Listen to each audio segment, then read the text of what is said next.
गायत्री महामंत्र शुरू से ही आवाज में है क्या? दूसरी। ओ, चलिए आवाज में था तो शुरू करते हैं। गुरु सत्ता को प्रणाम करें गायत्री मंत्र से।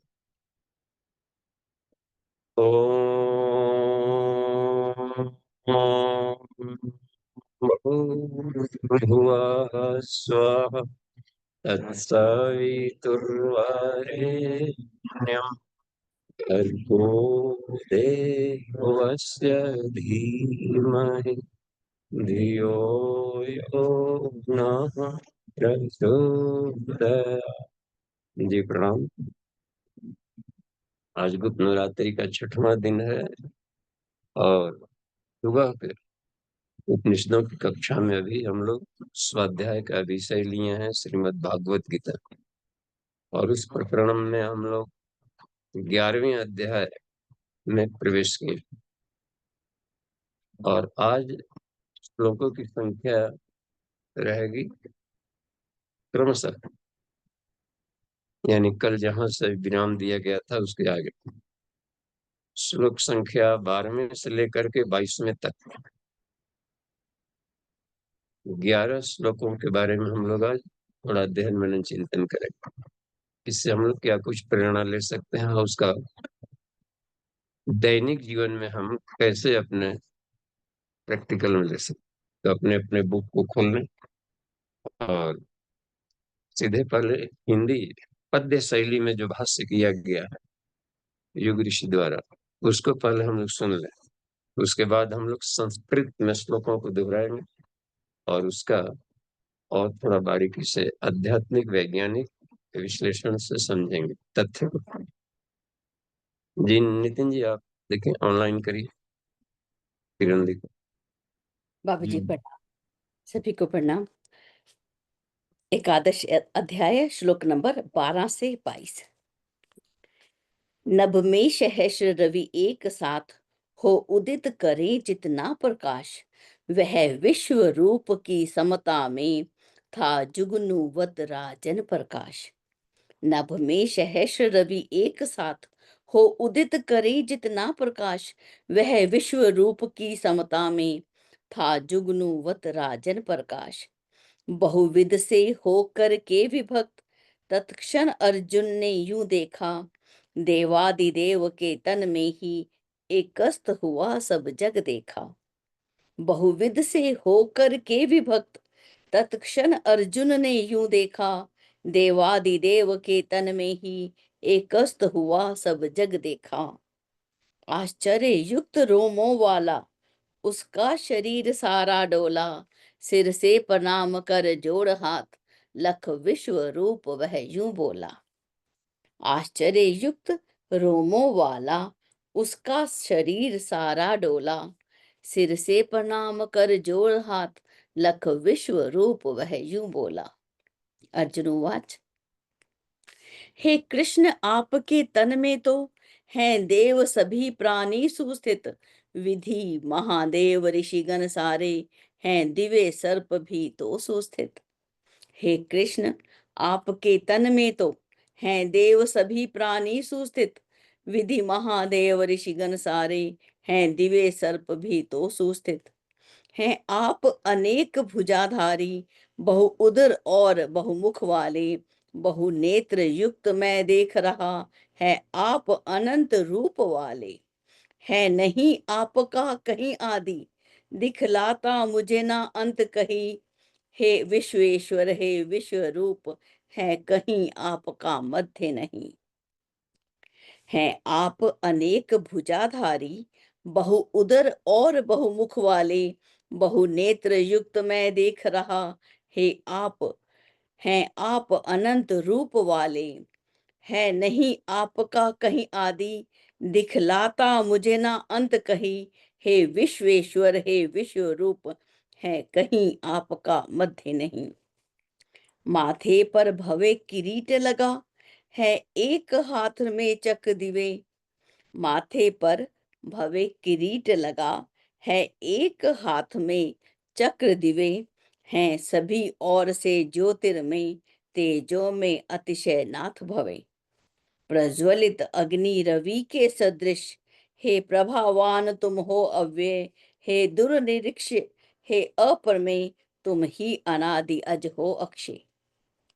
माथे पर भवे किरीट लगा है, एक हाथ में चक्र दिवे हैं, सभी ओर से ज्योतिर्मय, तेजो में अतिशय नाथ भवे। प्रज्वलित अग्नि रवि के सदृश, हे प्रभावान तुम हो अव्यय, हे दुर्निरीक्ष, हे अप्रमेय, तुम ही अनादि अज हो अक्षय। हैं सदा आप ही गे परम, अविनाशी अक्षर जगाधार, इस जग के परम आश्रय त्राता, हे विश्वंभर अव्यय उदार।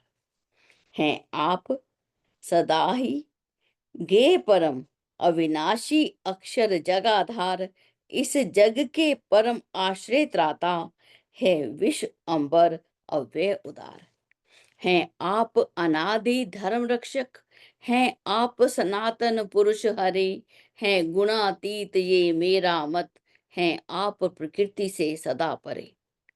हैं आप अनादि धर्म रक्षक, हैं आप सनातन पुरुष हरे, हैं गुणातीत ये मेरा मत, हैं आप प्रकृति से सदा परे। हैं आप सदा ही आदि रहित, हे जगदीश्वर, हे परमेश्वर, है अधे अंत से आप परे, हे भूतेश्वर, हे कालेश्वर। हैं आप अनंत बाहु वाले, शशि सूर्य रूप नयनों वाले, देखता विश्व को तप्त हुआ, प्रज्वलित अग्नि में मुख वाले। हैं आप सदा ही आदि रहित, हे जगदीश्वर, हे परमेश्वर, है अध्य अंत से आप परे, हे भूतेश्वर, हे कालेश्वर। हैं आप अनंत बाहु वाले, शशि सूर्य रूप नयनों वाले, देखता विश्व को तप्त हुआ, प्रज्वलित अग्नि में मुख वाले। ये स्वर्ग धरनी के अंतर का सारा नभ सभी दिशा में ये है, एक आपसे व्याप्त सभी परिपूर्ण प्रभा में सारी ये उग्र अलौकिक रूप देख त्रैलोक्य प्रकंपित होता है, प्रभु देख आपका विश्व रूप, मम धैर्य धीरता खोता है। ये स्वर्ग धरनी के अंतर का सारानभ सभी दिशा में यह है, एक आपसे व्याप्त सभी परिपूर्ण प्रभा में सारी ये उग्र अलौकिक रूप देख त्रैलोक्य प्रकंपित होता है, प्रभु देख आपका विश्व रूप, मम धैर्य धीरता खोता है। यह सभी सुरों के संग आप में ही प्रविष्ट होते जाते, होकर तदात्म मानो अपना अस्तित्व सभी खोते जाते।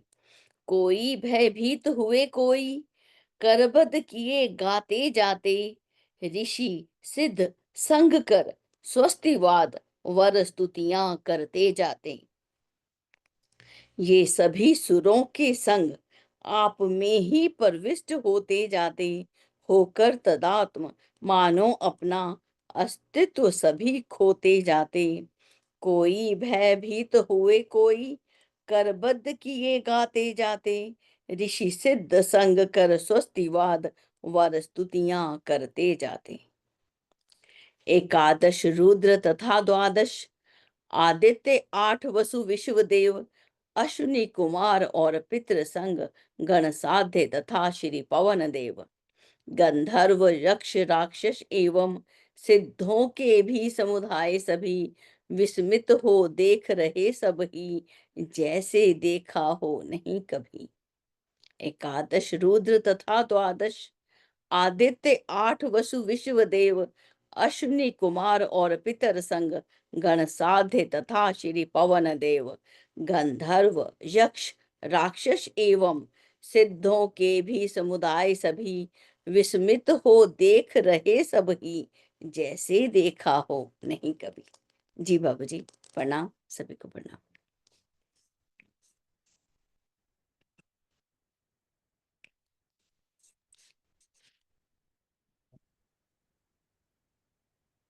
जी दी प्रणाम।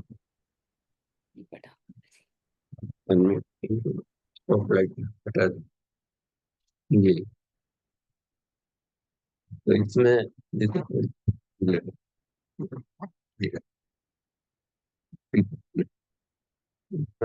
नदी का हिमालय एरिया। आइए अब हम संस्कृत में इन सूत्रों को दोहराते हैं और देखें। तो जब भी संस्कृत का मंत्र शुरू करना हो कोई, उपनिषदों का, वेदों का, वेद का आदेश है ओम क्रतुस्म, ये संकल्प करता है। ये कर्मयोगियों इसी काम का शुभारंभ करते हैं ओम का उच्चारण, यानी परब्रह्म परमात्मा को हम स्मरण करें। ओम।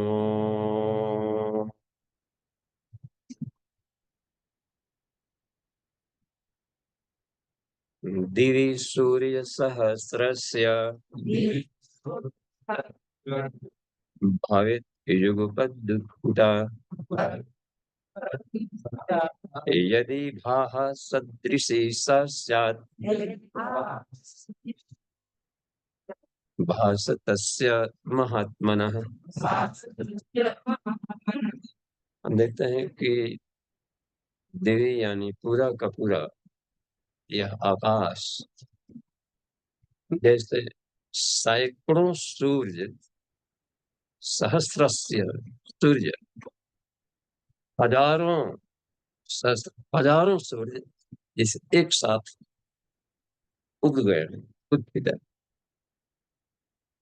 युगपत, एक साथ उत्थित, इस आकाश में हजारों सूर्य एक साथ जैसे प्रकट हो गए। इतना दिव्य प्रकाश अर्जुन ने भगवान के इस दिव्य विश्व दर्शन विराट स्वरूप में देखा। एक ही सूर्य से जब आंखें चौंधी आ जाती, हजारों सूर्य को ये प्राकृत नेत्र नहीं देख सकते।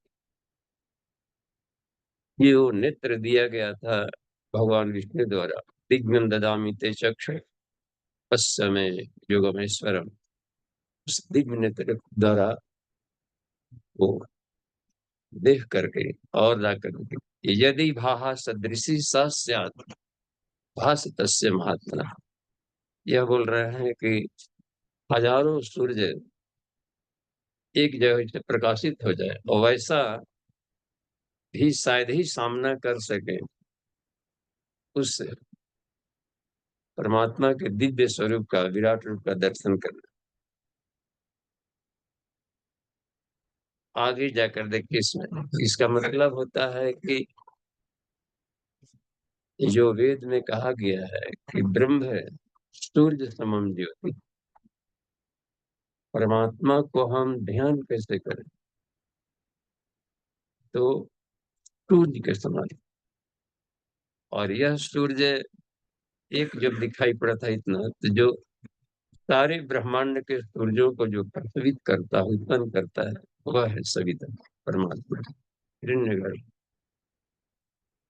उस तरीके के दिव्य तेज को इन्होंने देखा, यानी शुभ ज्योति के पुंजनादि अनुपम ब्रह्मांड व्यापी आलोक करता। उस ढंग का हम अपने मेडिटेशन में हम भी इस अर्जुन के जो यहाँ पर देखा है उसको हम लोग अपने संकल्प शक्ति से मेडिटेशन में जाकर के अनुभव कर सकते हैं। तत्रैकस्थं जगत्कृष्णं, देखिए किन्हीं का खुला है मोबाइल। तो तत्रैकस्थं जगत्कृष्णं रविभक्तं मनेकथा अपश्यत् देवदेवस्य शरीरे पांडवस्तथा। इसमें अब यहाँ बता रहे हैं अर्जुन क्या देख रहे हो। तत्र एकस्थ, पहले तो जब विराट रूप का दर्शन नहीं किए थे तो सारे विश्व ब्रह्मांड को अलग अलग देख रहे थे। कृष्ण यहाँ है, उपदेश दे रहे हैं, और सारे अंतरिक्ष बाहर। अब क्या देख रहे हैं? ये सारे अनंत विश्व जगत कृष्णम, एक ही यहाँ पर ब्रह्मांड नहीं, कोटि कोटि ब्रह्मांडों को देखा कि उनके शरीर में ही विद्यमान। वह प्रविभक्तेन अनेकधा, तो अलग अलग तरह के ब्रह्मांडों को इन्होंने देखा कि एक ही शरीर में एक साथ देखा है। अपश्यत यानी देखना, देव देवस्य शरीर है, देवताओं के देवता भगवान विष्णु के शरीर में उन्होंने देखा। आगे चल करके देखिए, इसको दोहराएंगे। अब अपने शरीर में भी यदि हम ध्यान करें इस भाव को, तो यत ब्रह्मांडित तत्व, जो हम लोग के मस्तिष्क में न्यूरॉन्स होते हैं, ज्ञान कोश, वो पट्टिकाएं होती हैं शरीर में, 96 प्रकार की पट्टिकाएं देखिए, ये सभी निहारिकाओं का एक प्रतिबिंब है सब शरीर में। और जाकर के अनंत सारा का सारा एक आकृति शरीर में ईश्वर ने ये बना दिया, ये करोड़ों करोड़ों ब्रह्मांड। तो इसको चलाने का एक तरीका भी बताया होगा, और उसके चलाने के लिए जो मैनुअल होता है उसी को वेद कहते हैं। तो वेदों का अध्ययन हर मनुष्य के लिए जरूरी है। हर व्यक्ति मनुष्य जाति में आ गए तो हमें वेदों का अध्ययन करना चाहिए। ऋग्वेद में अंतिम सूक्त में वेद भगवान कहते हैं, समानो मंत्र समिति समानी, वेद के सभी मंत्र सभी मनुष्यों के लिए एक समान है, सब लोग अध्ययन करें।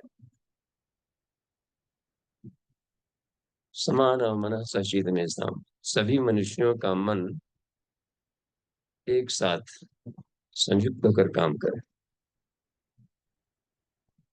अब इसमें जाकर देखिए, और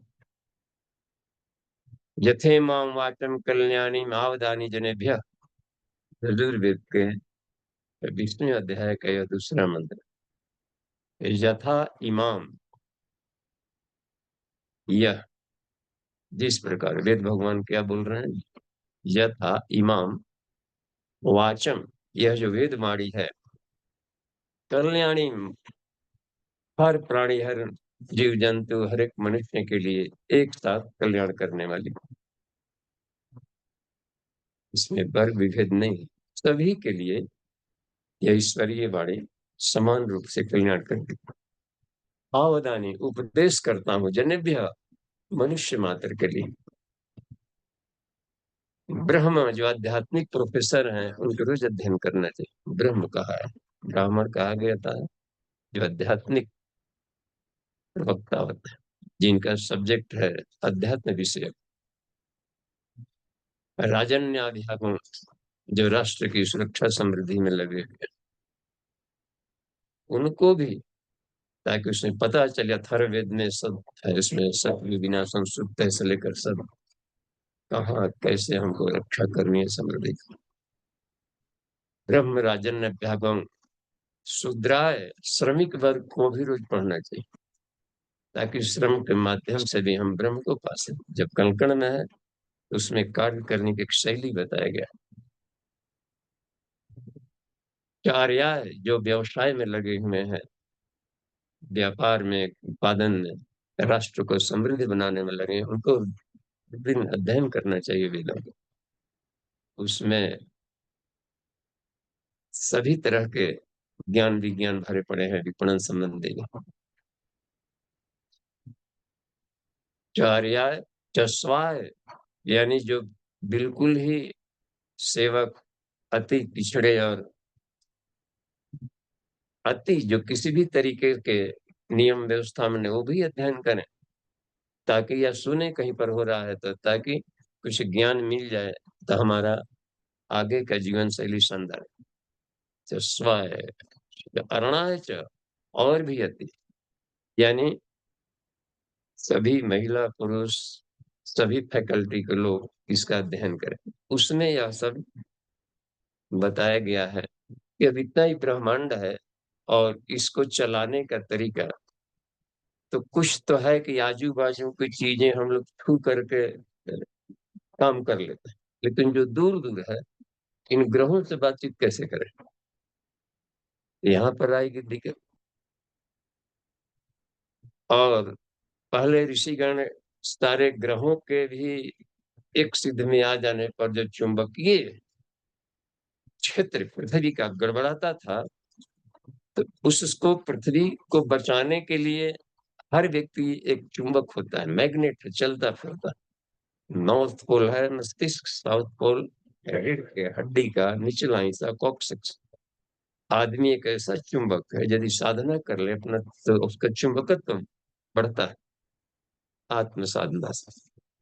और अपने चुंबकत्व को यदि और भी शानदार बना लिया जाए, उत्कृष्ट, तो पृथ्वी का कोई भी चुंबकत्व उसको नहीं खींचेगा, कोई भी आकर्षण। और इतना शक्तिशाली चुंबक हो जाता है मनुष्य कि अंतरिक्षीय ब्रह्मांडीय किरणों के आने वाले घातक प्रभाव को भी काटा जा सकता है और पृथ्वी को बचाया जा सकता है। ये सब ज्योतिर्विज्ञान है, आकाशीय में चमकने वाले पिंडों के मैग्नेटिक फील्ड को हम कैसे बैलेंस करें, तो ये सारी विधा है।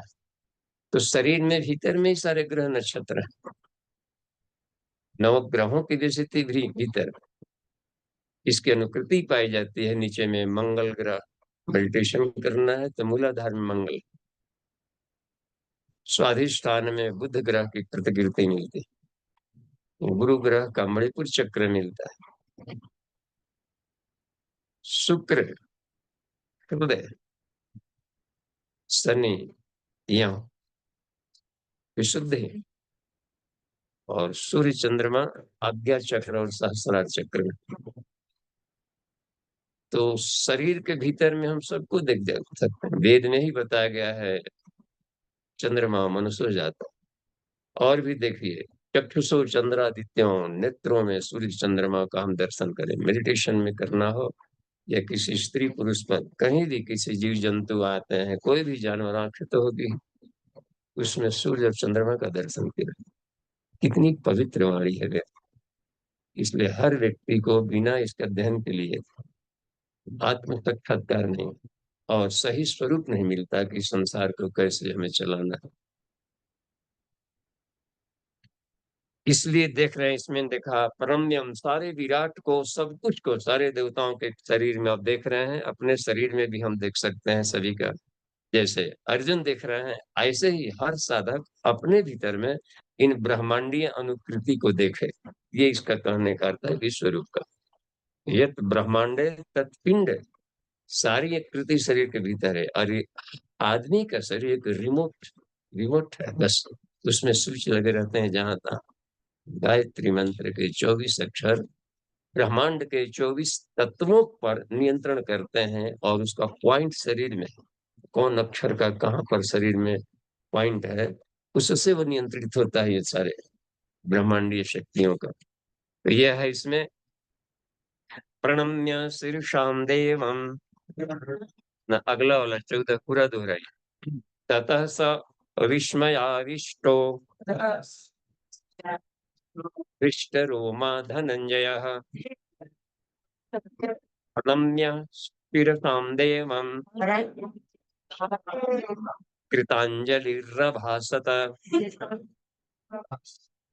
ततः स विस्मयाविष्टो, इसमें अत्यंत आश्चर्य से, ऐसी परिकल्पना ही नहीं किया था कि ऐसा भी संभव है, इसलिए आश्चर्य से भरा हुआ और हृष्ट रोमा, जिसे रोम ने रोंगटे खड़े हो जाए, हृष्ट रोमा पुलकित रोम के द्वारा धनंजय ने, अर्जुन ने देखा इस विराट रूप को, और नम्य शीर्षाम देवम, प्रणाम कर रहा है, कृपांजलि, हाथों को जोड़ करके, शीर्षाम मस्तक झुका करके, अनंत अत्यंत ही श्रद्धा भाव से और समर्पण भाव से प्रणाम कर रहा है पर अर्जुन इस विराट रूप को, इस भाव में देख करके उसके तो ऐसा रोमांच हो रहा था कि उसका तो दिमाग ही विस्फारित नेत्रों से देख रहा है हरीश।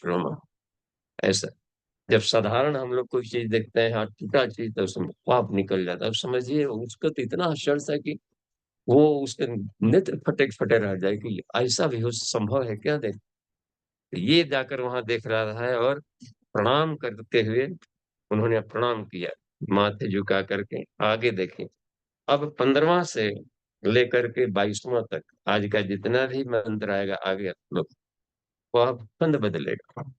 अब त्रिष्टुप छंद में इधर, त्रिष्टुप छंद में 44 अक्षर होते हैं और उसमें 11-11 के 4 चरण बोले जाए, और यह उपयोग किया जाता है अत्यंत विनयान्वित होकर के स्तुति करके। एक ऐसा भाव संवेदना का आदान प्रदान है इसमें। पश्यामि देवांस्तव देवदेहे देवांस्तव देवदेहे सर्वांस्तथा भूतविशेष संघान् विशेष संघान् ब्रह्माणमीशं कमलासनस्थं ब्रह्माणमीशं कमलासनस्थं ऋषींश्च सर्वानुरगांश्च दिव्यान् उरगांश्च दिव्यान्। कहता है कि हे भगवान, मैं देख रहा हूँ, पश्यामि देवांश तव देवदेह, हे देव आपके शरीर में देवांश सभी देवताओं को देख रहा हूँ, सर्वांश सारे 33 कोटि देवताओं को, और विश्व ब्रह्मांड के सारे दिव्य शक्तियों को मैं देख रहा हूँ, भूत विशेष संघान और भी सभी प्राणी समुदायों को भी आपके ही इस शरीर में देख रहा हूँ, और भी देख रहा हूँ। ब्रह्मांडमीशम कमलासनस्थम, कमलासन ब्रह्मा जी को भी मैं देख रहा हूँ, और ईशम भगवान शिव का को भी देख रहा हूँ इसमें कि इस विराट आपके शरीर में महान ये दिव्य कैलाश पर्वत सारा का सारा आपके ब्रह्मांड में है, और ईशान को भी देख रहा हूँ। सर्वान उरगांश दिव्यान, उरग कहते हैं सर्पों को, दिव्य सर्पों को भी देख रहा हूँ। दिव्य सर्पों में ऐसे जो आते हैं कथानक में, सहस्रार चक्र वाले, सहस्र फन फैलाए से स्नाग, दिव्य सर्प में आते हैं। और भी उनके छोटे भाई लोग हैं वासुकी, वासुकी जिसको भगवान शिव के गले में रहते हैं, और भी तक्षक से लेकर के दिव्य सर्प, सर्प कहा जाता है कुंडलिनी शक्ति को, स्पाइरल है, तो इन अर्थों में भी लेना चाहिए।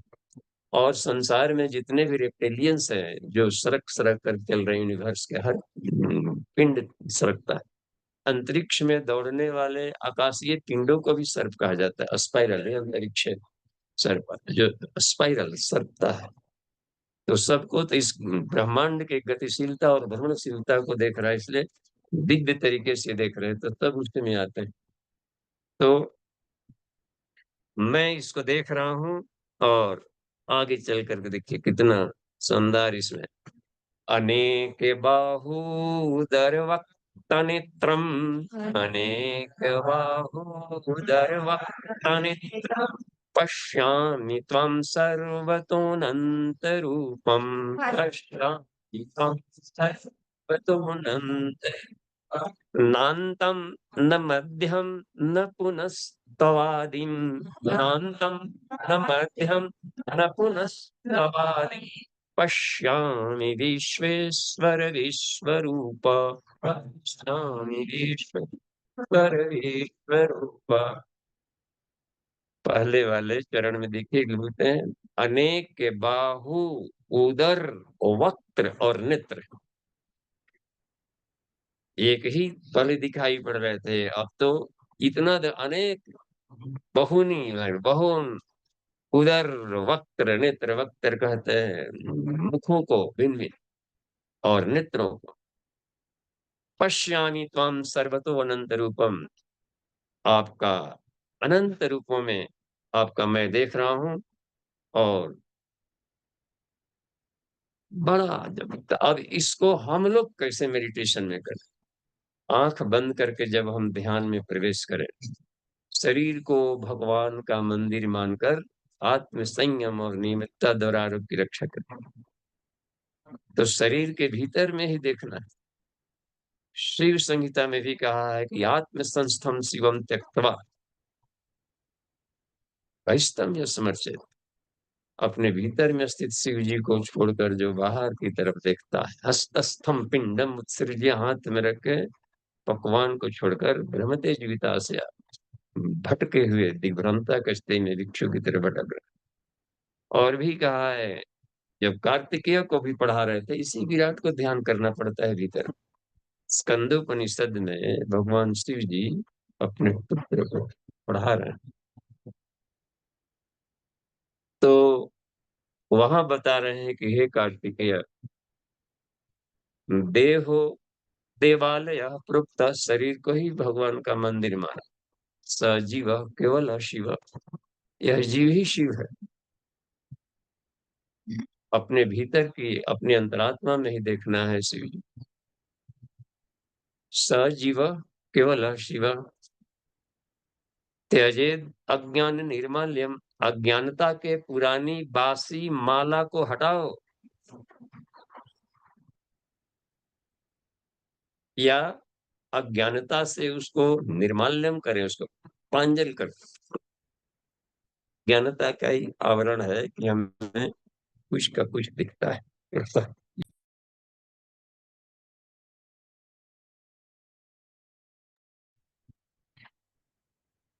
त्यजेद अज्ञान निर्माल्यम सोहम भावे न पूजित, सोहम भाव से उसकी साधना। अपने भीतर में ही इस सारे गीता के सूत्रों के अनुसार एकादश अध्याय है। इस विराट रूप को अपने भीतर देखना है, तब पता चलेगा कि अपनी सत्ता क्या है। नहीं तो आदमी अपने को हीन दिन मुंह मान करके पड़ा रहे। अपना मूल्य समझो और विश्वास करो कि संसार के सबसे कीमती व्यक्ति तुम हो। जब कह दिया ईश्वर ने कि सभी जीवों के हृदय में मैं रहता हूँ, और उनके भीतर में सारा एक ब्रह्मांड यूनिवर्स ये दिखा रहा है, तो इस सारी चीजों को भीतर देखा जा सकता है। कल्पना योग भी सत्य को प्राप्त करा देता है। तो ये यथार्थ है, चिंतन है, उसको देख सकते हैं सर। अपने भीतर में ये सारी चीजों को उसमें देख रहे हैं। बाहुदर जान यही कह रहे हैं कि सर्वतो अनंत रूप में आपको देख रहा हूं। तब दूसरा वाला है, तो इसमें देखिए, नान्तम, न अंत है, न मध्यम, न कहीं बीच दिख रहा है, और न कहीं पर तब आदि। आपका न कहीं पर आदि है, यानी सारा यूनिवर्स में अपने भीतर में बाहर के आकाश भीतर आकाश को एक कर देना चाहिए। शरीर के बाउंड्री वाल को हटा, ये जो शरीर का घेरा है, इतना फिट, सीना, कमर, शरीर, हाइट, इस बाउंड्री वाल को हटा दे ध्यान, तो सारा ब्रह्मांड हो गया अपना शरीर। जगत जाल पदार्थ सर्वम आत्मा अहम, इस रूप में इसको अनुभव किया जा सकता है मेडिटेशन में। एवं अक्षय, और मैं अविनाशी तत्व का। तो इस विश्वेश्वर, हे विश्वेश्वर, विश्वरूप, मैं आपको इस रूप में देख रहा।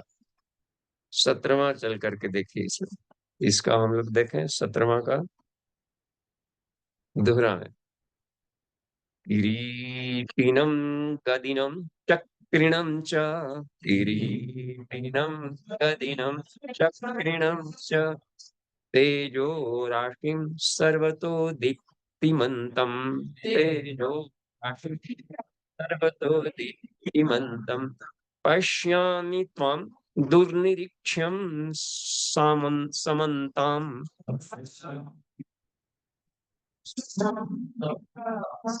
समन्तात इसका होगा।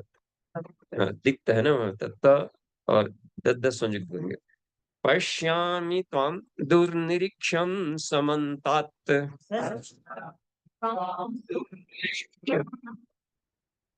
दीप्तानलार्कद्युतिं प्रमेयम्। हाँ, अब इसमें इसको देखिए, इसको संधि विच्छेद तोड़-तोड़ कर देखिए। यही सारे को 11 अक्षर के एक साथ में समेटा गया। इसमें हो गया त, आधा चला गया ऊपर में। दीप्त प्लस अनल प्लस अर्क प्लस द्युति प्लस अप्रमेयम, इतना को अक्षरों को, दीप्त है, अनल है, अर्क है, अर्क कहते हैं सूर्य को, दीप्त माने दीप्तिमान, बिल्कुल ही प्रकाशमान तेजस्वी, अनल अग्नि, अर्क बीच में है, अर्क माने सूर्य, द्युति यानी इस भासमान चमकते हुए, द्युतिमान, अप्रमेयम यानी इसका कोई परिधि नहीं। आकाश का ही कोई परिधि पूछे कि इसका अंत कहाँ है, आदि कहाँ है और इसका अंतिम कहाँ पर सीमा रेखा, इसलिए इसको अप्रमेयम।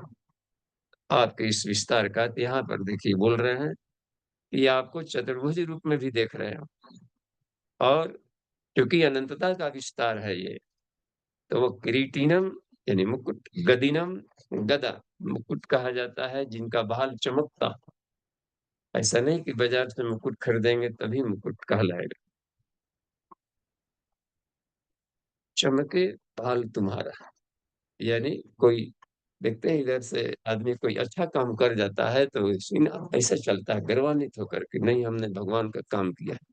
तो इस तरीके से जब आए थे उधर से हनुमान जी जला करके पूरा उधर से लंका से परिवार खोज खबर लेकर, तो सारे बहुत उनका माथा चमक रहा था, जैसे उनने हौसले का काम किया और सारे बंदर किलकारी कर रहे थे। तो ये हुआ करता है कि ईश्वर का काम करने से वो होता है, तो ये होता है जो विश्व को कि देखो मेरे दिव्य तेज को, तो अब मेरे बेटे तुम हो, मेरे अंश, तो तुम्हारा भी भाल चमकना चाहिए। ऐसा हम कुछ काम न करें कि चेहरा धूमिल लेकर के घूमते नहीं, उसका चेहरा तो एक काला हो गया। इसका मतलब है कि कहीं न कहीं पर अपने भीतर में हीन भावना और हीनता लेकर घूम रहा है। तो किरीटिनम इतने दिव्य, अच्छा ऐसे भी क्यों नहीं चमके? मूर्धनि में जब ब्रह्मा हो, शिखायाम विष्णु हो, रुद्रो ललाट हो, जिसके ललाट में ही शिव जी हैं, तो मेडिटेशन करते करते खुद ही आपके मस्तिष्क में चमक आ जाएगी।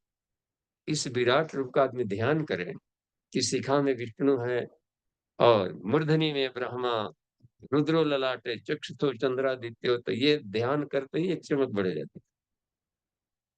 तो एक तो इसको कह सकते हैं गदिनम, यानी कि अस्थायित्व,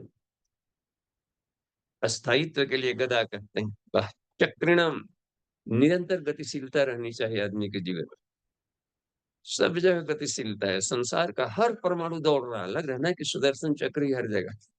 एक भी परमाणु ऐसा नहीं है जो अस्थिर है, परमाणु के भीतर में भी गतिविधियां चल रही। संसरण से संसार बना, संसरण जहां पर निरंतर गति ही गति है परमाणु।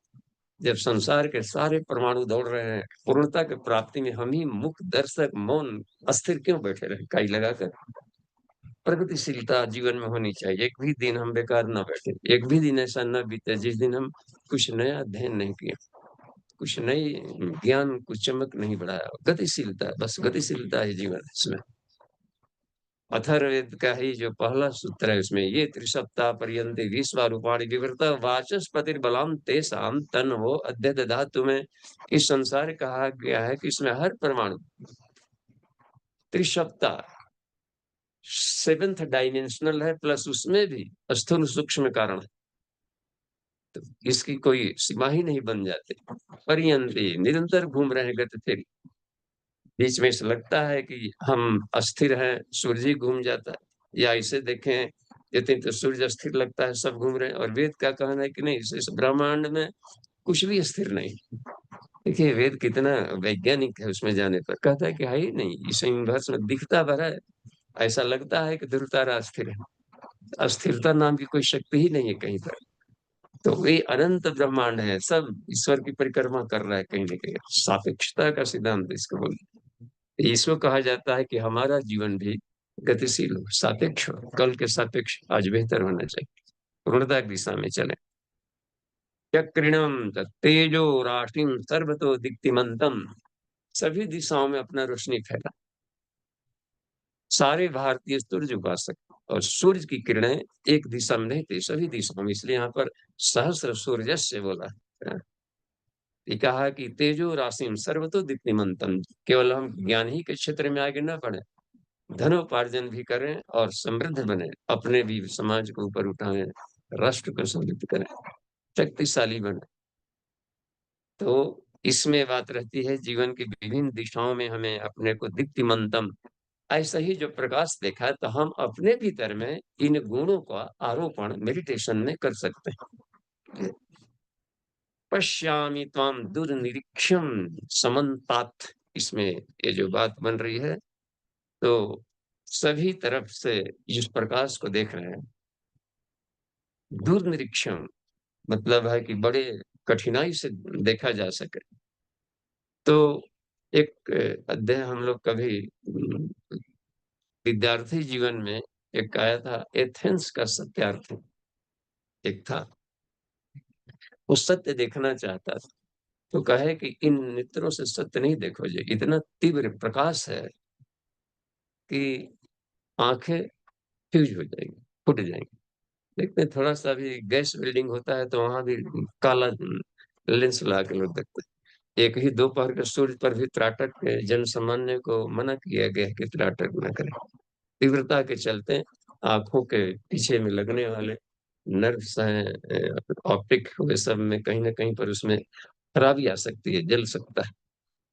और वही है कि धीरे धीरे इसको सहिष्णु बना लेंगे तो इन प्रकृत नेत्रों से, फिर भी इसकी लिमिटेशन है रोशनी को देखने, एक खास फ्रीक्वेंसी वेवलेंथ के ही प्रकाश को आंखें देख पाती।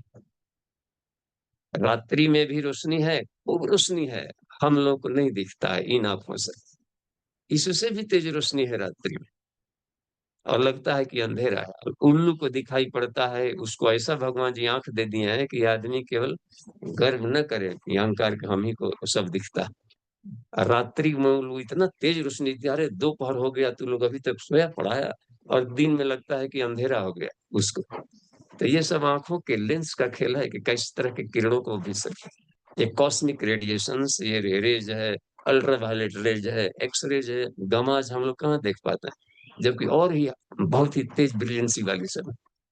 इसलिए इन्होंने कहा कि ये दूरनिरीक्षीय है, इसका जो हम देख रहे हैं जिस तेजस्विता को, इस द्युति को, और अप्रमेय, ऐसा नहीं कि इस इतने ही आकृति में केवल देख रहे थे अर्जुन, सारे यूनिवर्स में ही देखा कि ये दीप्त प्रकाश है, अप्रमेय। तो ये इसका इसका हमने जो युग ऋषि ने हमें गुरु सत्ता की अनुकंपा से जब दिखाया था, इसका यथार्थ है, तो हमने इस विराट स्वरूप को देखा था, हिरण्यगर्भ को, तो बड़ा आश्चर्य हुआ कि अपना शरीर भी नहीं था, ये गजब। लेकिन बुद्धत्व था, इसी बुद्धत्व को कहा जाता है अहम। बुद्धत्व यानी आत्मा ज्ञान स्वरूप है, तो उसका ये गुण नहीं कभी खत्म होगा। तो इस तरीके से बुद्धत्व तो था, लेकिन बॉडी नहीं, न कहीं अंतरिक्ष है, न कोई वस्तुएं हैं, इस दीप राय, इन्होंने तो एक गजब की दृष्टि पाई कि तीव्रता को भी देख रहा है, प्लस उसमें इनके इन वस्तुओं को, इन देवताओं को, और दिमाग में जैसी कल्पना थी, उस कल्पना के आधार पर देख रहा है। जैसे हम लोग ध्यान में शिव जी का जो तस्वीर फोटो देखते हैं, और देखते हैं ब्रह्मा विष्णु देवी देवताओं का, तो दिमाग में एक थीम बना हुआ है, तो वो भक्त देखेगा तो वो अपने ढंग का देखेगा, मेडिटेशन में भी देखेगा तो अपने ढंग का देखेगा, उसी के बॉडी से बायोप्लाज्मा निकालकर उसकी आकृति के अंदर, मनोभूमि के अनुसार आकृतियां बना लेती है, उसी के बॉडी के ये है।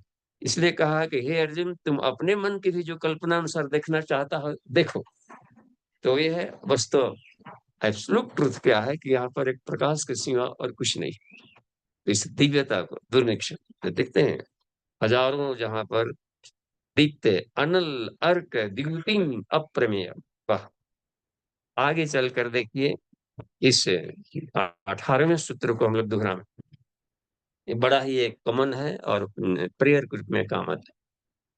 तो हम आप क्षरं परमं वेदितव्यम् क्षरं परमं वेदितव्यम् त्वमस्य विश्वस्य परं निधानम् त्वमस्य विश्वस्य परं निधानम् त्वमव्ययः शाश्वतधर्मगोप्ता त्वमव्ययः शाश्वतधर्मगोप्ता सनातनस्त्वं पुरुषो मतो मे सनातनस्त्वं पुरुषो मतो मे त्वम अक्षरम आप अविनाशी हैं परमम यानी अत्यंत श्रेष्ठ वेदितव्यम यानी जानने योग्य सिर्फ आप कहता है कि हमें जानने योग्य क्या है सभी तरह की योग साधनाओं का अंतिम ही उद्देश्य परमात्मा साक्षात्कार यानी आप ही जानने योग्य हैं तुम अस्य विश्वस्य परम निधानम आप इस विश्व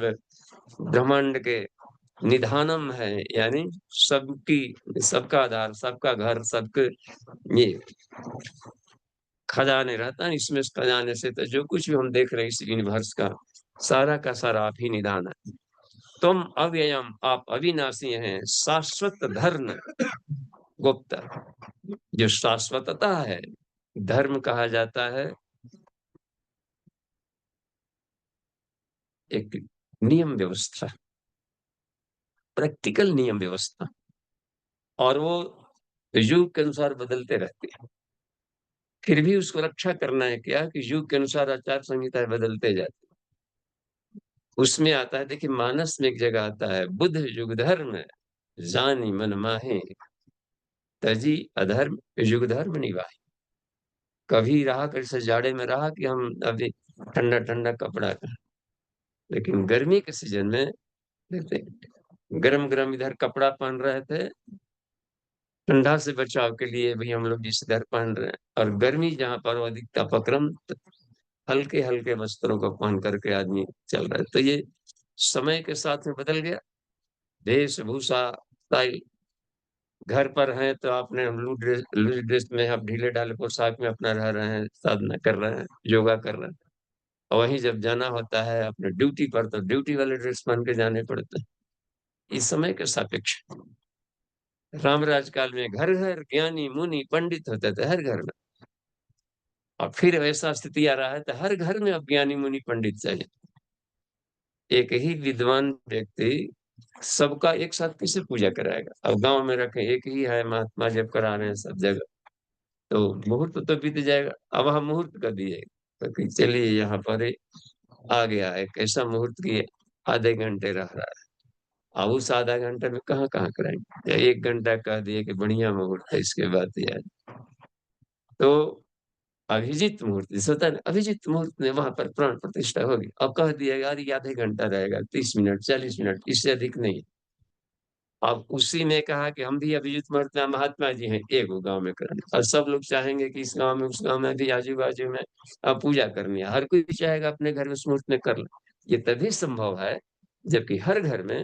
ज्ञानी मुनि पंडित विद्वान रहे। यानी वेद का आदेश है कि हर मनुष्य तुम वेदों का अध्ययन करो और उसको इस शाश्वत सत्य को समझो तो ये बात बन रही है तो इसलिए इसमें कह दिया जाता है कि वेदितव्यम जानने योग्य है और शाश्वत धर्म गुप्ता शाश्वत धर्म का ये मतलब होता है कि आत्मानुशासन में हम रहे और प्रकृति के अनुशासन में रहे प्रकृति समय से अपना स्वरूप बदलती है तो हमारी आचार संहिताओं में भी बदलाव होना चाहिए और भी देखते हैं कभी कभी जैसे मान लीजिए कि साधारण उदाहरण लें सर्दी जुकाम हो रहा है तो गर्म भोजन की जरूरत पड़ रही और किस तरीके से क्या बनता है अब गर्मी का सीजन आ गया तो उस समय देखिए चावल वगैरह जो ठंडे नस्ल के होते हैं दही वगैरह ये सब का सेवन फायदेमंद हो जाता है और वही जाड़ा आ गया तो यही दही नुकसान करने लगता है तो शाश्वतता तभी बनेगी जब हम प्रकृति के अनुशासन में अपने को रखें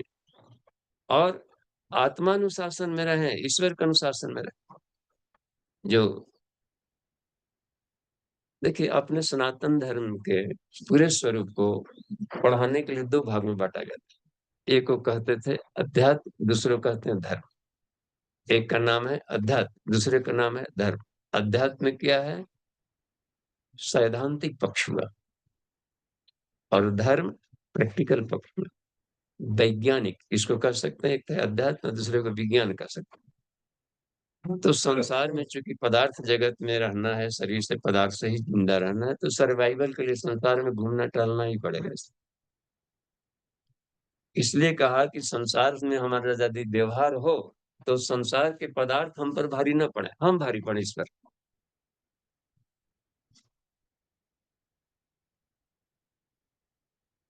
विज्ञानम भौतिकम लोके पदार्थस्य तदोजस, पदार्थ और पदार्थगत ऊर्जा पर नियंत्रण होना चाहिए, वो हम पर भारी न पड़े। दूसरी बात देखिए, नियंत्रिता पदार्था से पदार्थ जगत पर अपना नियंत्रण हो, और आत्मा ईश्वर के अनुशासन में रह करके कार्य करे, तो सुख और शांति में जीवन जीने का सबसे शानदार तरीका है।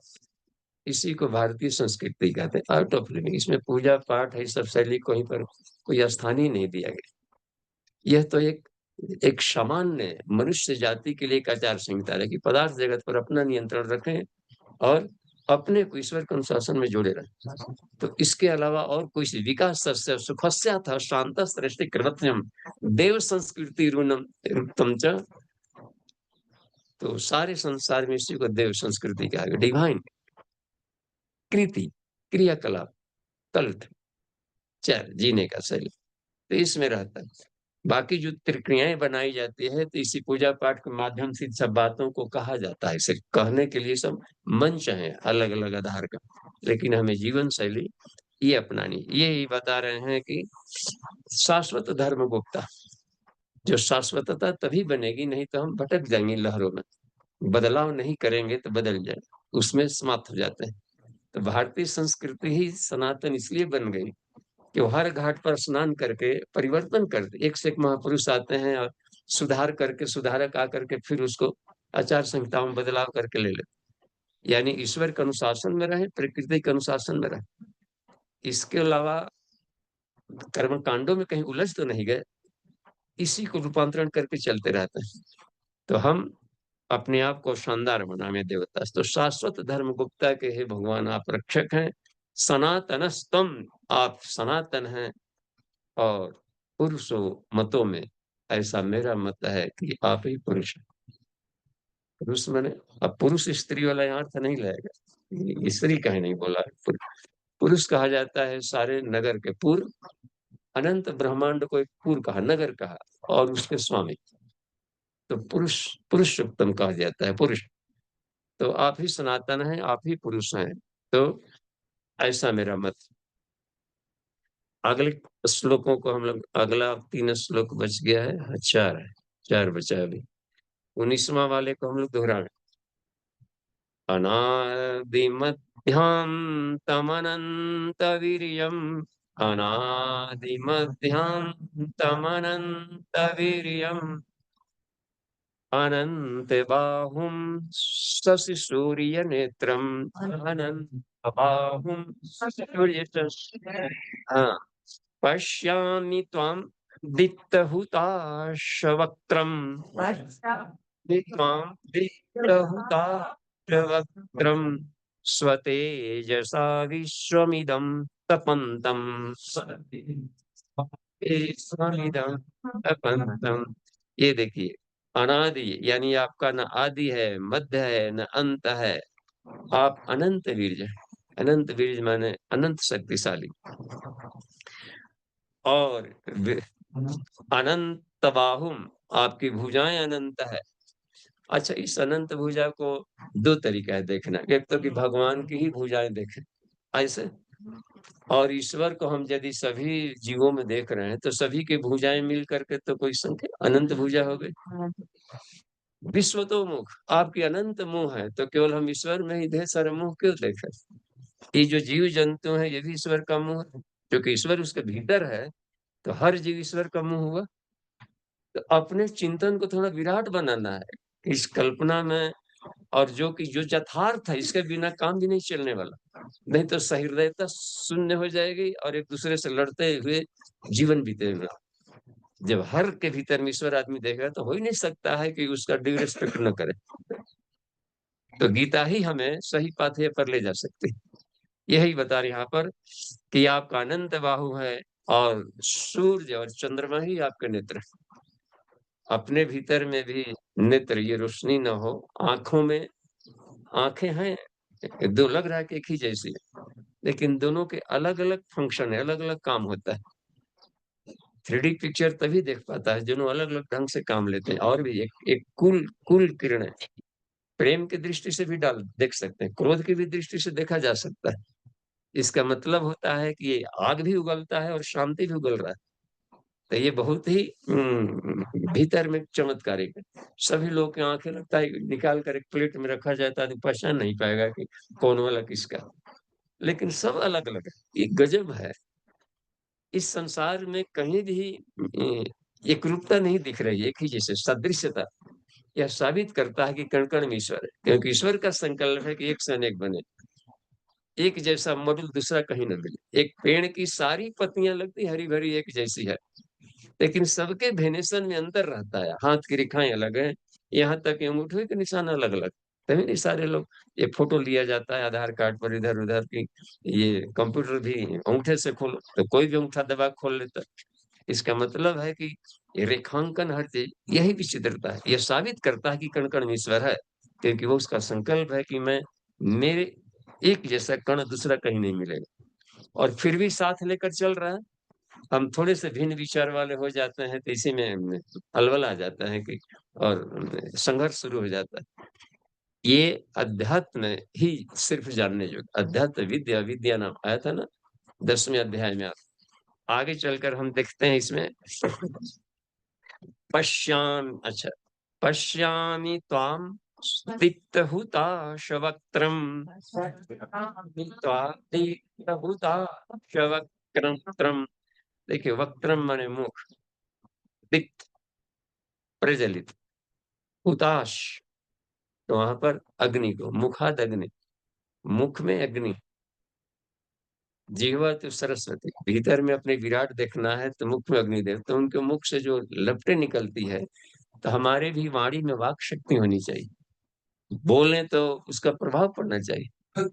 और वो चरित्र चिंतन व्यवहार का व्यक्ति धनी बन जाता है तो उसके वाणी में वाक शक्ति आए थे। वाक शक्ति मैंने बिजली, यही कहा जाए हुताश। आपके मुख में से अग्नि निकल रही है तो अब आग, ये वाला आग थोड़े, कोई कुछ मदारी आग दिखाते हैं निकाल निकाल कर, ये वाला आग है, वाक शक्ति को कहा जाता है। अभक्ष भोजन करेंगे या अकल्याणकारी शब्दों को बोलेंगे तो मुख से ये वाक शक्ति खत्म हो जाती है, अग्नि खत्म हो जाएगा, बीमारियां तरह तरह की होने लगती है। तो ये तेज है भीतर से। तो बिजली में जो भी वाणी बोली जाती है उसमें से बिजली आग की तरह निकलता है। तो ईश्वर ने तथास्तु कह देते हैं, भगवान वर मांगो तथास्तु। इतने भर से वाणी निकला कि सब, यानी आग सारी खराब परिस्थितियों को गला करके मिट करके उसको मन लायक बना दिया। ये कितना, कहाँ से आग निकला? वाणी से निकला। तो ये देख रहे हैं कि इस तरीके की दिव्यता इनके वाक से निकल रही है। स्वतेजसा विश्वमिदं तपन्तम, प्रमिदं तपन्तम। आप अपने तेज से इस समस्त विश्व को, तपन्तम आपके तेज से तप रहा है, प्रकाशित हो रहा है। अगला जाकर देखिए 20 से 21 22 3 और मंत्र है, इसको हम लोग दोहरा लें। तो समय भी हो गया। अच्छा देखिए, द्यावा पृथिवी पृथिव्योरिदम् अन्तरं हि, द्यावा पृथिव्योरिदमन्तरं हि व्याप्तं त्वयैकेन दिशश्च सर्वः, त्वयैकेन दिशश्च सर्वः। दृष्ट्वाद्भुतं रूपमुग्रं तवेदं, दृष्ट्वाद्भुतं रूपम् उग्रं तवेदं, लोकत्रयं प्रव्यथितं महात्मन्, लोकत्रयं प्रव्यथितं महात्मन्। हाँ, इसको बार बार रवा करने से और सहज उच्चारण होने लगेगा। द्यावा पृथ्वी, देखते हैं ना, तीनों देवा कहते हैं, वो स्वर्ग लोग, अत्यंत ऊपर, अत्यंत अत्यंत ऊपर। और पृथ्वी जहां पर है, इसके बीच में जितना भी है, यह सारा का सारा आकाश आपसे ही व्याप्त है। न आदि न अंत, पता चले इसका मतलब कहाँ पर कितना विराट है, कहाँ पर है, और हर जगह समग्रता है। व्याप्तम त्वय्येकेन दिशश्च सर्वा, सभी दिशाओं में सिर्फ आप ही एकत्व है। यानी सभी, सब में बहुत्व में एकत्व का दर्शन करने का हमें ये रहता है। अलग-अलग फूल, अलग-अलग वैरायटी, अलग-अलग फूल एक गुलदस्ते में हो सकते हैं।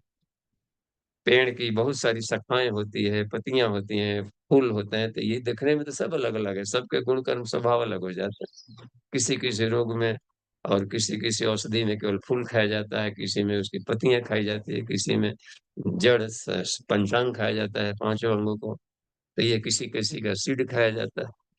अलग-अलग गुण होगा तभी, लेकिन सब एक ही जड़ से सब हैं। आराम से। तो ये कहा कि ये सारे के सारे दिशश्च सर्वा, आपने दृष्ट्वा अद्भुतम रूपम उग्रम, आपके दिव्य उग्र रूप को देखकर तब इदम यह लोकत्रयम् प्रविवर्तितम, यह सारा संसार व्यथित हो रहा है। हे भगवान, आगे चल करके देखिए 21वां, अमीहि त्वां सुरसंगा विशन्ति, अमीहि त्वां सुरसंगा केचिद् भीताः प्राञ्जलयो गृह्णन्ति।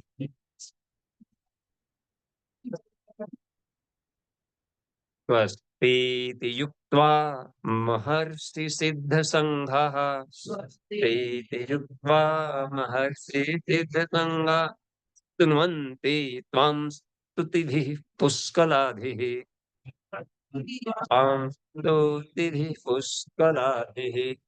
यहाँ पर आप बता रहे हैं कि मैं देख रहा हूँ कि त्वम, आप में सुरसंगा, बहुत सारे देवतागण आपके साथ में विलीन हो रहे हैं। जैसे हमारी साधना होगी, लोग कहते हैं कि ब्रह्मलीन हो रहे हैं, तो कुछ तो इतना ऐसे भी दिव्य देवतागण हैं जो कि अब सारे अपने साधना क्रम में करके दिव्यता के प्राप्त आप में जाकर के विलीन हो रहा है, एकत्व को प्राप्त हो रहा है। केचिद भीता प्रांजलियो ग्रंथि, कुछ लोग भयभीत होकर के और आपका प्रांजलियो, ये स्तुति कर रहे हैं पवित्र भाव से, और हाथ जोड़ करके प्रार्थना कर रहे हैं। स्वस्ति स्वस्ति इति उक्त्वा, स्वस्ति स्वस्ति होता है ओम स्वस्ति, कल्याण हो करके, तो स्वस्ति इति उक्त्वा महर्षि सिद्ध संगा, महर्षि गण सिद्ध संगा गण आपको स्तुवन्ति, स्तुति करते हैं, स्तुति भी उस कला भी दिव्य वेद मंत्रों से, और दिव्य स्तुति कैसे बोले कि बृहद साम सामना, तो दिव्य स्तुतियों के द्वारा आपको ये सब लोग प्रार्थना करें। अंतिम आज का सूत्र है, दोहरा लीजिए। रुद्रादित्या वशो ये च साधया, रुद्रादित्या वशो ये च साधया, विश्वेस्विनौ मरुतश्चोष्ट मरुतश्चोष्मपाश्च, विश्वेस्विनौ मरुतस्। अच्छा, अब देखिए इसमें, यहाँ पर देखिए, इसको टुकड़ा टुकड़ा कर लिया जाएगा तो उच्चारण और सरल हो जाएगा। विश्व हो गया, विश्व अश्विनौ हुआ। देखिए, तो विश्व देवा को विश्व कह दिया गया, तो विश्व देवा कहा जाता है, एक शब्द है कि विश्व ब्रह्मांड के सारे घटकों को विश्व देवा में लिया जाता है। विश्व देवा शब्द वेद में कैसा लिया गया कि कोई देवता छूटे मत, तो उसके लिए विश्व देवा कह दिया। विश्व अश्विनौ को भी कह दिया ऐसा, अश्वनौ अश्विनी कुमारों को, और अश्विनी कहा जाता है इलेक्ट्रोमैग्नेटिक रेडिएशन को, विज्ञान की भाषा में कहते हैं अश्विनी। आगे देखिए यहाँ पर अश्विनौ मरुतश्च, मरुतगण उसमें कहा गया, और एक्सरे के माध्यम से जो देवतागण काम करते हैं इस तेज गति से सृष्टि में, उनका वाहन एक्सरे जो होता है, और च उसमें ले लिया गया है। और इसमें देखिए उष्मपा, उष्मपा पितरों के लिए है, पितर गणों के लिए उष्मपाश्च, उष्मपाश्च विश्वेस्विनौ मरुतश्चोष्मपाश्च, विश्वेस्विनौ मरुतश्चोष्मपाश्च, गन्धर्वजक्फा सुरसिद्धसङ्घः, जक्फा सुरसेरसं, विक्षन्ते त्वं विस्मिताश्चैव सर्वे, विक्षन्ते त्वं विस्मिताश्चैव सर्वे, गंधर्व, यक्ष और देखिए असुर, सिद्ध, संघा, ये सभी लोग आपकी आपको विस्मित होकर के आपको देख रहे हैं, और सभी गण बड़े ही आपको भयभीत हो रहे हैं, कुछ प्रेयर कर रहे हैं, कुछ अत्यंत आश्चर्य विस्फारित और कृष्टलोमा होकर के आपको देख रहे हैं। और यहाँ पर आज के सूत्रों को हम यहीं पर विराम देंगे, प्रश्नोत्तरी सेशन में आते हैं। जी, एक हैंड रेज है सुरेंद्र पटेल जी का। जी भैया। जी प्रणाम बाबूजी। जी प्रणाम। अ, जी बाबूजी, लोक मान्यता ये है कि सबसे पहले जब सृष्टि की रचना नहीं हुई थी तो वेद जी को सॉरी ब्रह्मा जी को स्फुरणा हुई गायत्री मंत्र की जप करने की। और इसमें एक ये भी मान्यता है कि आकाशवाणी हुई थी कि वो गायत्री मंत्र का जप करें। तो जो आकाशवाणी जब हुई थी तो वो ब्रह्म थे या कौन थे, और स्फुरणा हुई तो किस प्रकार हुई बाबूजी? क्योंकि ऐसी मान्यता है कि विश्वामित्र जी ने गायत्री मंत्र का सृजन किया था, 24 जो अक्षर हैं उसका। तो थोड़ा से बाबूजी मार्गदर्शन करें। प्रणाम। हाँ जी, देखिए बड़े सुरेंद्र जी, इसमें विश्वामित्र जी ने रचना नहीं किया था। वेद मंत्र के साथ रचना शब्द का प्रयोग नहीं किया जा सकता है। यह ईश्वरीय वाणी है, किसी व्यक्ति ने रचना किया ही नहीं। तो इन्होंने तप करके देखा तो मंत्र दृष्टा कहलाते हैं। विश्वामित्र ने भी वशिष्ठ से इस मंत्र को सीखा, समझा, क्योंकि उस समय राजा विश्वरथ थे। जब विश्व विजय करके लौट रहे थे तो वहां जंगल में इनके सैनिक सुस्ता रहे थे, प्यास लगी तो देखा कि दूर कुटिया है जहां पर उस पर्ण कुटीर में एक ऋषि रह रहा। तो वहां पर जाकर कहा कि हमको प्यास लगी, कहीं आसपास झरने तालाब है तो बता दीजिए, हम लोग पियेंगे पानी। कहा कि देखो हमें नहीं मालूम, एक कलश है, इसमें थोड़ा पानी, इसमें ले जा करके आप लोग पी लें, बहुत प्यास है, अधिक चाहिए, फिर भी ले जाइए जितना होगा। तो इसको ले जाकर पिलाया तो पूरा का पूरा लोगों के प्यास भी बुझ गया, 3,000 सैनिकों का, और फिर भी कलश में पानी अभी भी था। बड़ा आश्चर्य किए कि ये सारा का सारा यहाँ पर ही चमत्कार है। फिर भी ये बोले कि आकर के भोजन भी कर लीजिएगा, यहाँ पर सभी थके हारे हैं। और न किचन दिख रहा है न कुछ दिख रहा है, करें कि आके भोजन। और 1 घंटा बाद इधर से आए तो देखा कि पतल भी बिछाया हुआ है, और पत्तियों का चौड़े चौड़े, और उस पर वो राजसी पकवान जो उनके घरों का जो भोजन था जिस तरीके का, ऐसा भोजन परोसा गया। तो सबने भूख भी बुझाई। फिर विश्वामित्र पूछने लगे कि ये कैसे संभव हुआ, माने अब कहाँ से, कुछ दिख नहीं रहा आपका यहाँ पर।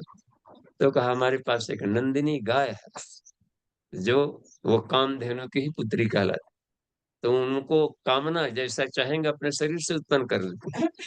कहा कि बहुत चमत्कारी, तो आपको साधु के पास की क्या इसकी जरूरत है, हमको राज्य में है, इसको हम ले जाएंगे राज्य में। कहा कि ये सबके पास नहीं जाती है, कुपात्रों के पास नहीं जाएगी। आप हमको कुपात्र बोल दिया, अच्छा ठीक है, आप सत्पात्र हैं तो आप इसी से पूछ लीजिए कि चलेंगे। तो जाकर कहा कि चलो, चलना हमारे यहाँ राजा महल में, मस्तक हिला दे कि नहीं जाएंगे। तो देखा कि बड़ा ही सब उदंड है, इसको शिक्षा दे दिया, हमें जबरन ले जाएंगे। जब जबरन ले जाने को हुए तो शरीर से 3,000 सैनिक निकल करके युद्ध में सबको पस्त कर दिए, बेहोश हो गए। तो अब ये अपना सारे पराक्रम से लड़ने लगे, और वो अपना लड़ते थे अपने अस्त्र शस्त्र बल से, और ये विश्वामित्र ओम भूर्भुवः स्वः केवल मंत्र छिड़क दिया, इतने भर से उनका। उसने कहा है कि भीग बलम क्षत्रिय बलम ब्रह्म तेजो बलम बलम एकेन ब्रह्म दंडेन सर्वस्त्राणि हतानि। क्षत्रिय बल को धिकार है, यानी केवल पराक्रम का से काम नहीं, आत्मबल को, ब्रह्म बल बलम बलम, इस आत्मबल ब्रह्म बल को नमस्कार है, जिसके एक ब्रह्मदंड से हमारे सारे पराक्रम को समाप्त करें। तो उन्होंने कहा कि आप लोग जाइए और हम इस विद्या को सीखेंगे, समझेंगे।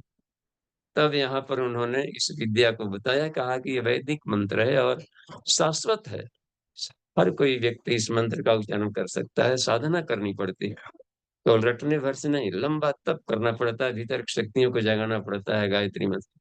तो इतना वो तपस्या किए थे, इतना तप किए थे, इतना तप किए थे कि उसके पहले उतना उग्र तप किसी ऋषि ने किया ही नहीं था।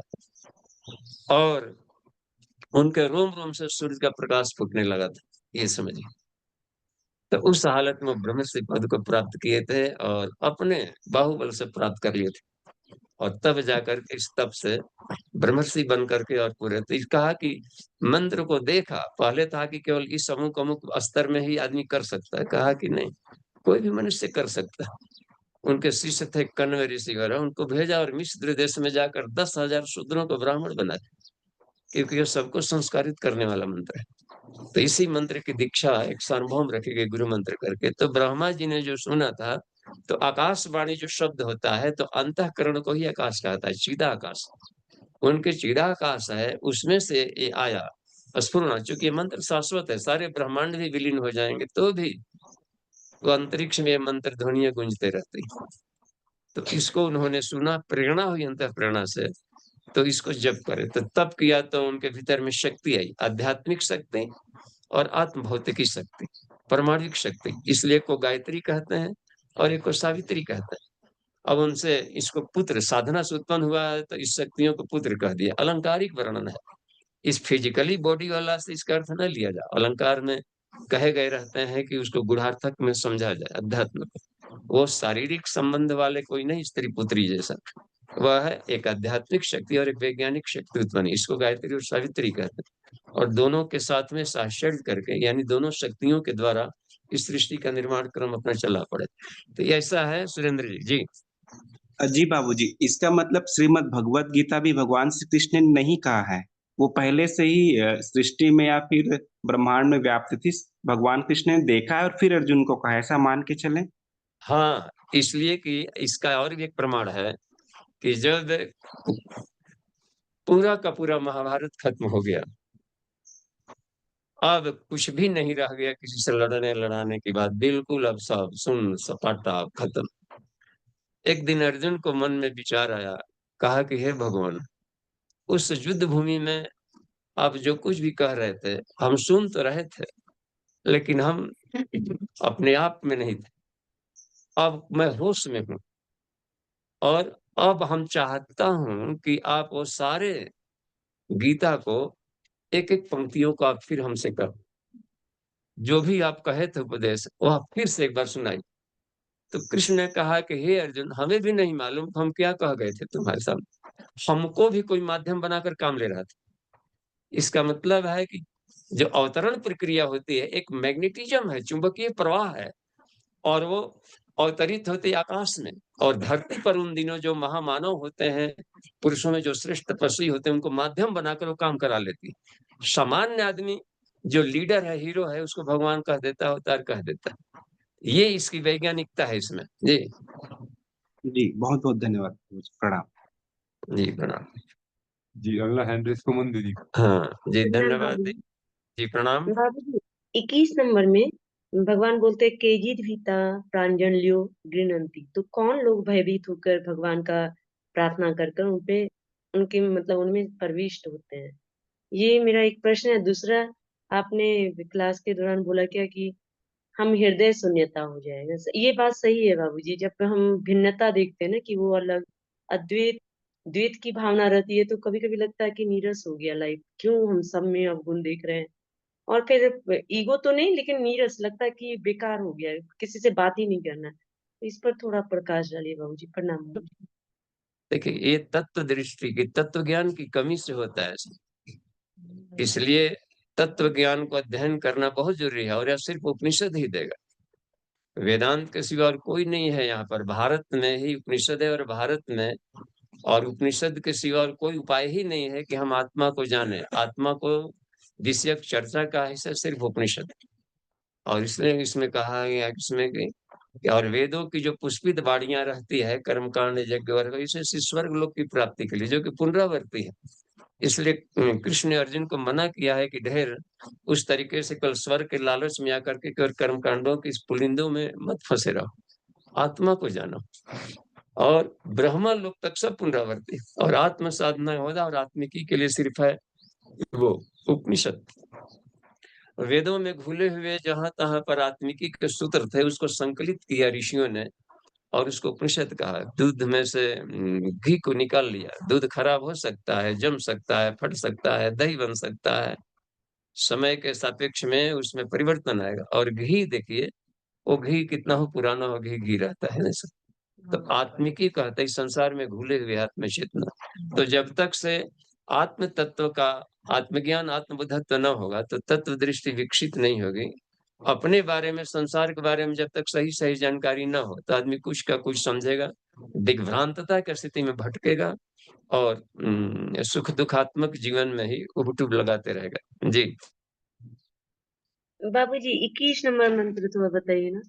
वो 21वें केचित मंत्र भीता। में देखिए, हाँ 21वां 7वां। मंत्र में क्या है? अमीहि त्वं सूर्यशृंगा विशन्ते केचिद् भीताः प्राञ्जलयो गृह्णन्ते। तो यहाँ पर दिया है कि बहुत सारे देवगण प्रसन्नता पूर्वक ईश्वर के शरीर में विलीन हो रहे हैं। आखिर कोई ब्रह्मलीन होने के लिए साधना कर रहा है कि द्वैत भाव खत्म हो, अहम ब्रह्मास्मि बने, यानी भेदत्व एकत्व अद्वैत की स्थिति आवे। तो ऐसा भी देखा कि बहुत सारे देवगण अद्वैत की स्थिति में आकर के ब्रह्म में बनते जा रहे हैं। और केचिद भीता, यानी कुछ लोग अभी भयभीत होकर के इस सारे विराट रूप को देख करके भयभीत होकर के प्रांजल हो हाथ जोड़ करके और उनकी प्रार्थना कर रहे हैं। तो हम लोग भी जब तक से वह ज्ञान नहीं होगा अभेद दर्शन का, तब तक से भयभीत की स्थिति बनी रहेगी, मृत्यु से भय लगता रहेगा। जानकारियां मिलते ही भय खत्म। पता चल जाए कि यह जानकारी है कि बिजली को ऐसे छूने पर करंट मारता है, ऐसे छूने पर करंट नहीं मारेगा, बिजली जल जाती है। तब देखिए बिजली जला जला करके जैसे ताली पीटते हैं, हो गया लाइन आ गया बिजली आ वही है, तो देखिए शौक मार दिया तो इधर अलग ही जा रहा है, अस्पताल जा रहा है। तो जानकारियां मिल जाने से संसार का आदमी आनंद लेता है। तो दुख कष्ट नाम की कोई वस्तु नहीं है, वह जीने की सही कला नहीं मालूम है, इसलिए उसके रिएक्शन से हमको दुख कष्ट होता है। जब ईश्वर कण कण में है तो दुख कहाँ रहा? ऐसे ही लगता है कि दुख नाम का कोई तत्व नहीं, वह अपने से रिएक्टरी है उसके, हम उसको सही नहीं जानते। तो नहीं सही तरीका जानने से, उसी को सही तरीका जानने को यथार्थ ज्ञान को तत्व ज्ञान कहते हैं। तो सही जानकारी मिल जाएगी तो संसार में हर चीज में आनंद ही आनंद है। जिनको ठीक है नहीं बाबूजी। तैरने नहीं आएगा तो पानी में देख के डरेंगे और पानी का फोबिया भी हो सकता है।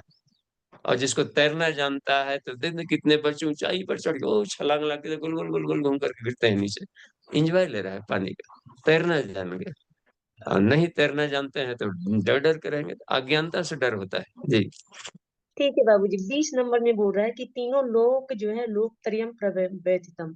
तीनों लोक कांप रहा है, ठीक है, भगवान का इस विराट स्वरूप को देखकर। तो संजय तो कापा नहीं, संजय तो अपना ड्यूटीफुल करके अपना धृतराष्ट्र को सब कुछ बता रहा है, इवन अर्जुन को भी अपना धीरज खोने लगा। तो ड्यूटीफुलनेस इतना ऐसा चीज है कि हम अपना संयम नहीं खोएंगे, क्या बोल रहा है ये लाइन, थोड़ा सा बताइए। 20 नंबर का लास्ट मंत्र, लोक हाँ, त्रयम प्रव्यथितम। तो त्रयम धन्यवाद। प्रव्यथितम महात्मन। अब इसमें बता रहा है कि तीनों लोग प्रवृत्ति अति व्यथा को प्राप्त हो रहा है। इसका मतलब है कि देखिए परमाणु के भीतर में अग्नि है दबी पड़ी, हर कोशिका में था अग्नि दबी पड़ी है। तो दबी पड़ी है तो हम लोग जी रहे हैं, और भीतर से यदि वो फूट जाए अग्नि तो अपनी सत्ता शरीर भस्म हो जाएगी। जैसे कुछ लोग योगाग्नि प्रकट करके और शरीर को जला डालते, और पहले भी अग्नि थी लेकिन जल नहीं रहे। तो व्यथित होने का मतलब है कि इस उष्मा को सब नहीं पचा सकते, यानी वो उनको नॉर्मल स्टेट में ही रहने दें आप। ये करने का मैं देख रहा हूँ कि इस ऊर्जा को स्थूल सामान्य व्यक्ति नहीं सह सकता है। जब उसकी आंखें ही नहीं सह पा रही थी ये करने का, खुद ही वो भयभीत हो पा रहा है। तो तीनों लोक मतलब कि जो लोक बन जाते हैं एक ऑर्बिटल होते हैं, लोक माने जिसका एक डायमेंशन हो, और यहाँ पर अनडायमेंशन डायमेंशन फ्री देख रहा है, अपरिमेय। तो इस तरीके से जहां बात देख रहे हैं तो जिनकी अपनी मान्यताएं वो तहस नहस होने लगती, टूट जाता है। हम ही देखते हैं जिस मान्यता को लेकर चलते हैं और तत्व ज्ञान से जब मान्यताएं टूटती है तो लगता है कि हम हमारे पैर से जमीन खिसक गया और कहीं का नहीं रहा। तो कहा कि इसलिए कि आप अपने नॉर्मल सोच में आइए। अगले श्लोकों में प्रार्थना करेंगे, इस दिव्यता को, एक्सपेंशन को, इस ऊर्जा को लोग नहीं सह पा रहे हैं। इन्होंने देखा अपने, और एक संजय सिर्फ देख रहा था, और वहीं पर खड़े हुए विश्व पितामह को कुछ नहीं पता चल रहा। इसका मतलब होता है कि खास एंगल से खास को दिखाना सत्यता का बोधक, ताकि कम से कम जो भक्त लोग हैं, जो साधक हैं, जो आत्मिकी की खोज में लगे हुए हैं, उनको इसके द्वारा प्रेरणा मिल सके, आगे बढ़ सके। सत्य की तरफ। जी ठीक है, नितिन जी आगे देखिए। जी अगला हैंड है बीके पांडे जी का। जी भाई। हाँ बाबू जी प्रणाम। हाँ जी डॉक्टर साहब प्रणाम। बाबू जी जैसे 108 जैसे ये श्रीमद् भागवत का पाठ हमारे यहाँ एक जगह होने जा रहा है। 108 पंडित लोग करेंगे तो इसका क्या लाभ हो सकता है? जैसे 108 तो अलग जो है, जैसे मान लीजिए कि मनन चिंतन और सहस्त्रार के माध्यम से हम लोग आप लोग बताते हैं, तो उसका 108 बार अगर श्रीमद् भागवत का 108 पंडित रोज रोज लोग उच्चारण करेंगे तो उसका क्या लाभ मिलेगा? अब देखिए जब पंडित हैं विद्वान हैं और 108 है, एक तो मिलेगा कि समूह मन, कोई भी श्लोकों को मंत्रों को बोले और जी समूह में बोले तो समूह में बोलेंगे तो उसका रेजोनेंस बहुत बड़ा बनता है, तो ये उसकी वैज्ञानिकता वहाँ काम करेगी। जी हाँ कहें कि समूह एक साथ एक स्वर में बोले तो जी सामूहिक सामगान जैसा हो जाएगा। अब रह जी गया कि जो यदि विद्वान होंगे सचमुच में आत्म साधना किया होगा तो एक दिव्यता का संचार तो होगा ही होगा। वो निर्भर जी करता है कि किस मनोभूमि के लोग हैं, कैसे लोग हैं, उनकी पात्रता क्या है, इसके आधार पर मंत्रों के भाव और ऊर्जा बनती है। अच्छा, और केवल पारायण हो रहा है उसके अर्थ नहीं बताए जा रहे हैं, तो इसका मतलब है कि ऐसे लोग हों जो वहां पर बैठे हुए जो कि इन संस्कृत के मंत्रों का केवल उच्चारण भर से अर्थ समझ लेते हैं, तो उसके भाव को बार बार स्मरण में आएगा, तो जो शतबार पाठ कर जोई छूट ही बंदी महासुख, यानी कि शरीर की सारी कोशिकाएं ईश्वरीय से उत्प्रोत हो, ये उद्देश्य रहता है। जी वहां पर ऐसे लोग जो बैठे हों जो कि संस्कृत के अर्थों को समझ नहीं पा रहे हैं, तो वो आधे अधूरे ही लाभ ले पाएंगे। जी केवल एक दिव्यता का संचार होगा, कम से कम आजू बाजू में और अन्य गाने फुहड़ गाने ये सब भी तो नहीं बज रहे हैं, तो कम से कम थोड़ी सी दिव्यता तो इन्वायरमेंट में होगी ही होगी। जी अच्छा, कुछ और भी है, यदि वैदिक मंत्रों का प्रयोग होगा तो एक उतंक ऋषि हुए हैं, उनका कहना है कि वेद के सारे मंत्र अनर्गल हैं। अनर्गल जी शब्द का अर्थ है कि केवल प्रामाण्य अर्थों में हम न ले, भाष्य करके अपने ढंग का अर्थ न लगा लें। वे ध्वनि विज्ञान के अक्षरों के गुंफन है कि यदि अर्थ न भी जाने उन शब्दों का उच्चारण किया जाए अंतरिक्ष में, तो अंतरिक्ष का मंथन करके या वो अपना परिणाम देते हैं।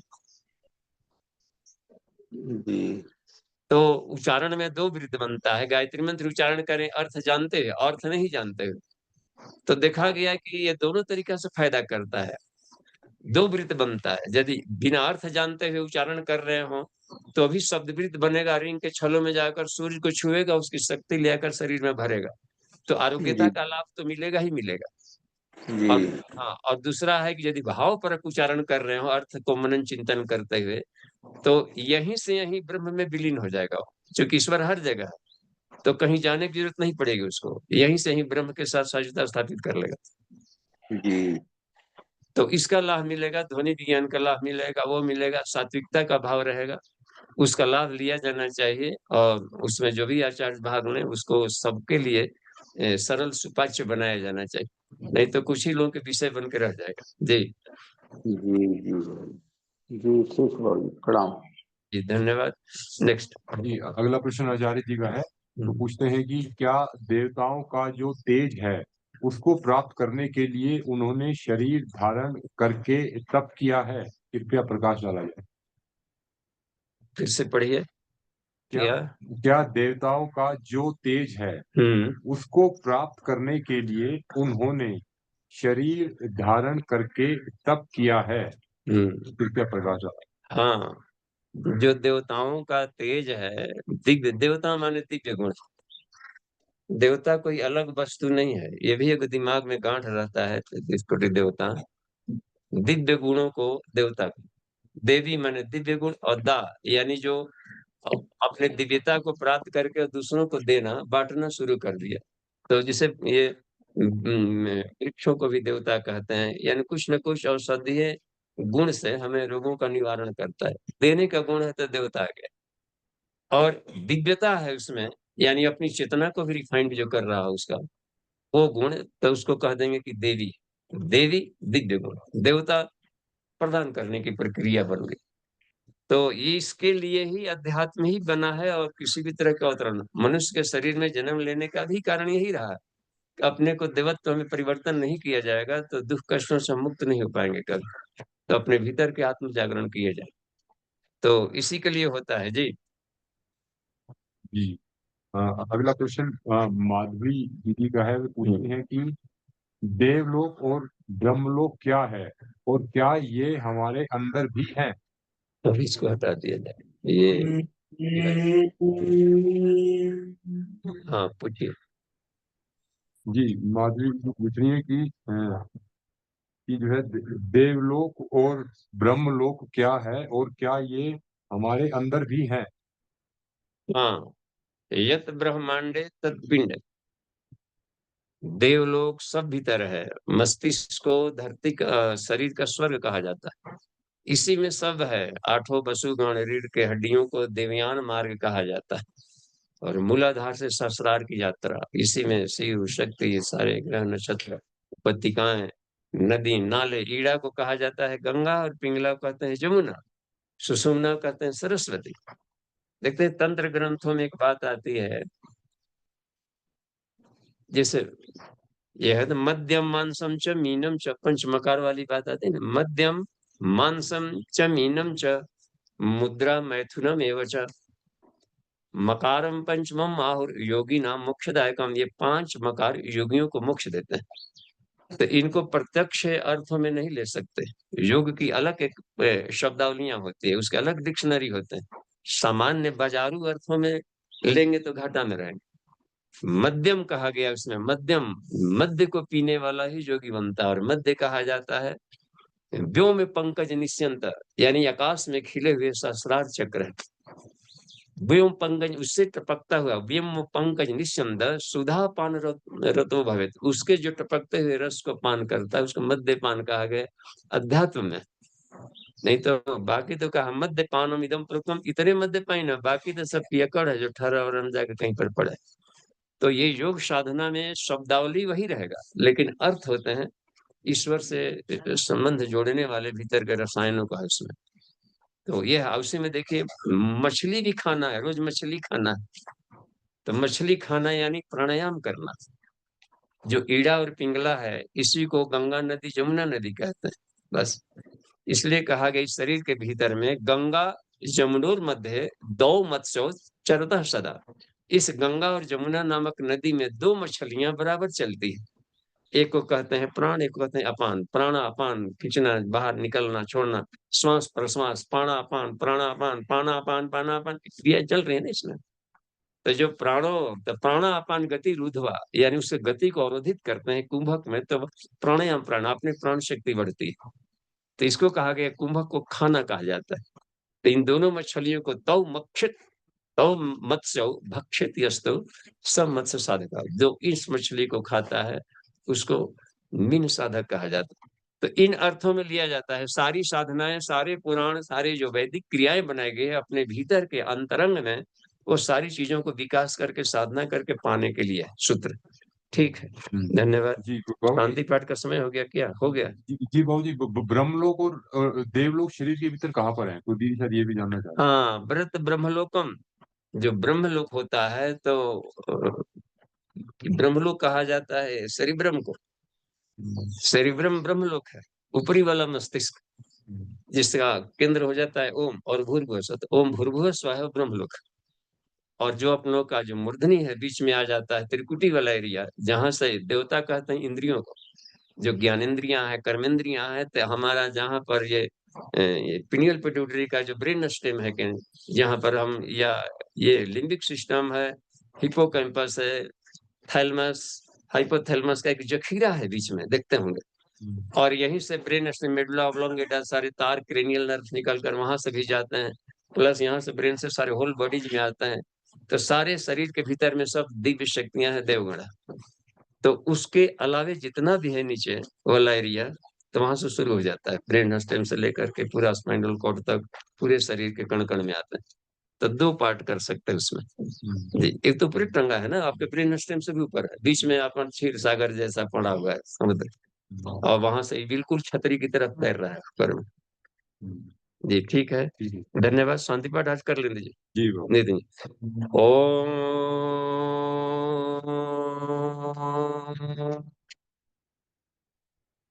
शांति, शांति, शांति, समाप्ति।